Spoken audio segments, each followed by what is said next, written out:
उत्तर प्रदेश में एक जोड़ी की खुदकुशी का मामला पूरे देश में चर्चा का विषय बना हुआ है और लोगों को इस जोड़ी की खुदकुशी का मामला हैरान कर रहा है कि आखिर इस जोड़ी ने ऐसा किया तो क्यों किया।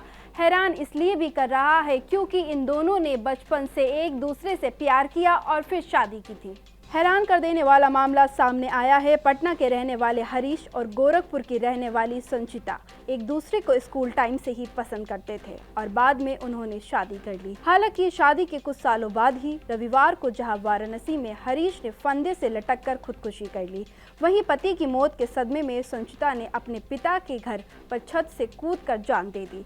इस जोड़ी की खुदकुशी के बाद दोनों परिवारों में मातम का माहौल छाया हुआ है। पुलिस के मुताबिक आपको बता दें कि पटना के रहने वाले हरीश बगेश और गोरखपुर की रहने वाली संचिता श्रीवास्तव दोनों वाराणसी के एक ही स्कूल में पढ़ते थे, जहां उन्होंने 11वीं क्लास में एक दूसरे से प्यार किया और दोनों ने उसके बाद शादी कर ली।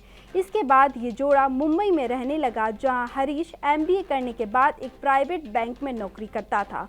कुछ दिनों बाद संचिता की तबीयत बिगड़ी तो उसके पिता और गोरखपुर के चर्चित डॉक्टर रामचरण दास उसे लेकर अपने शहर लौट गए। गोरखपुर में ही संचिता का इलाज चल रहा था। पत्नी का ख्याल रखने के लिए हरीश भी बैंक की नौकरी छोड़कर गोरखपुर आ गए और बीते कई महीनों से ससुराल में रहकर ही पत्नी की देखभाल कर रहे थे। इसी दौरान हरीश ने कई जगह नौकरी की तलाश की, लेकिन उसे निराशा ही हाथ लगी। कहीं भी उसे नौकरी नहीं मिली। इसके बाद कहा जा रहा है कि 2 दिनों पहले हरीश अपने घर पटना जाने की बात कहकर ससुराल से निकला था, लेकिन अपने शहर आने की जगह वो वाराणसी चला गया। परिजनों का फोन नहीं उठाने के बाद परिजन उसे ढूंढते हुए वाराणसी में पहुंचे, जहां होम स्टे के एक कमरे में हरीश फंदे से लटका मिला। हालांकि मौके से किसी तरह का सुसाइड नोट नहीं मिला है। शुरुआती जांच में पता चला है कि नौकरी चली जाने के बाद हरीश डिप्रेशन में रहने लगा था और नशे का आदी भी हो गया था। पुलिस फिलहाल इस पूरे मामले की जांच कर रही है।